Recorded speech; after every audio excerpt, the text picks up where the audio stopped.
താമരശ്ശേരി ചുരത്തിൽ കാറും പിക്കപ്പ് വാനും കൂട്ടിയിടിച്ച് ഒരാൾ മരിച്ചു. പിക്കപ്പ് വാനിലുണ്ടായിരുന്ന കൊയിലാണ്ടി സ്വദേശി കുമാരനാണ് മരിച്ചത്. പരിക്കേറ്റ ഒരാൾ ചികിത്സയിലാണ്. സലാം മുഹമ്മദ് വിവരങ്ങൾ നൽകാനായി ചേരുന്നുണ്ട്. സലാമ, എങ്ങനെയാണ് ഈ അപകടമുണ്ടായത്?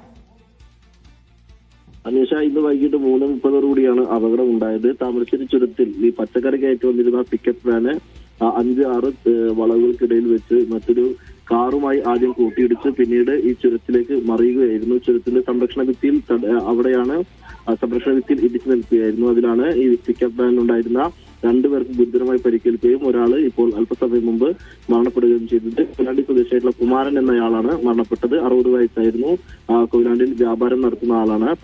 ഈ വ്യാപാര സ്ഥാപനത്തിലേക്ക് പച്ചക്കറിയുമായി പിക്കപ്പ് വാനിൽ വരുന്നതിനിടെയാണ് അപകടമുണ്ടായത്. മറ്റുള്ളവരെ ആശുപത്രിയിൽ പ്രവേശിപ്പിച്ചിട്ടുണ്ട്. ശരി, സലാം മുഹമ്മദ് ആണ് വിവരങ്ങൾ നൽകിയത്.